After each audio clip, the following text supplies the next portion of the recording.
Hey everyone, welcome back. This is John Coleman. Today we have a guest star. We have Lexi Trampy, and Lexi Trampy is our expert as it relates to these things called dependent eligibility verification audits. Hey Lexi, how are you doing? Welcome to the show. Doing well, thanks. So Lexi, before we get into it, I think it's really important for our viewers to get to know you a little bit better, right? So can you tell our viewers one fun fact about yourself? Sure. Well, I enjoy fishing with my family. We go to Canada periodically. And my story is I was about 6 months pregnant at the time with my son, but I ended up catching a 42-inch tiger muskie, which is a cross between a northern pike and a muskie. And that fish was huge. It was just as big as my 5-year-old daughter. Wow. And it's kind of ironic because on the drive up to our destination, I told her I was going to catch a fish just as big as she was. And I did. Incredible. Yeah. So since we're talking about dependents, so clearly you and I know what dependent eligibility audits are, right? But for our viewers who aren't familiar or need a refresher, what are they ultimately? Like, what's the point of doing one, right? So can you tell our viewers a little bit about them? Yes. So it's simply a process by which we verify the relationship between a participant and their dependents to ensure that they are in fact an eligible dependent who should be covered. I do believe that most participants are not intentionally carrying an ineligible dependent. They just don't understand plan rules. So it is good practice to go through. And when we complete a verification program, we do ask participants to provide documentation as proof that their dependents are meeting the requirements as set forth by the plan. So if a client was to do one, right, like, are there any benchmarks in terms of what they can expect as savings, per dependent, or a percentage of dependents that they expect to be removed if they haven't done one of these in a while? And I know later on in the video, you're going to talk about some of the crazy examples you found doing these for many, many years. Yes.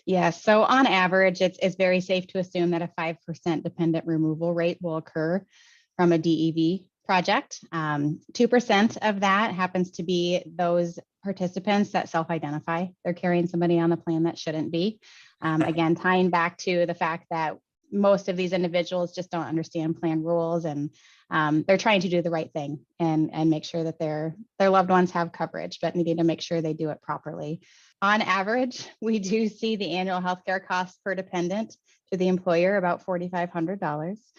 To give you an example of the value from this process, if you have 1,000 dependents and you assume that 5% are ineligible and coming off of the plan, you have a rough savings of about $230,000. And that's a lot of money, right? And I've seen plan sponsors out there actually take that money and offset it for their 2023 or beyond renewals, right? I mean, that's clearly dollars that are coming off the plan. So not only benefits the employer, it does certainly benefit the employees who actually are eligible for the plan along with their eligible dependents, right?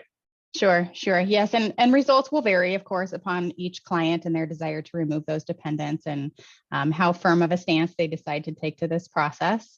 But it's certainly a nice win for HR departments to be able to say they achieved that type of savings. So Lexi, before we go into that example we promised before, of the outlandish examples that you've seen along the way, if an employer is interested in this, right, like, what is the process? What is really required of them in order to actually do that, assuming, let's say, they are interested in talking with you? Sure. So it's a relatively short program, if you will. It's just shy of 4 months, but we've got a focused team that really handles the program from start to finish. We communicate out the requirements to the participants. We have access to a web portal where participants can upload documentation, review their status, have a lot of reference material made available to them, and just bottom line support their employees through the process. We also have a call center that is there available and equipped to answer every single question there is around dependent verification. That is all that team does all day long. So they're very skilled and versed in the program, and can really walk the caller through the process and get all of their questions answered. But they do act as an extension of the HR teams, which will free up the employer to be able to focus on larger initiatives.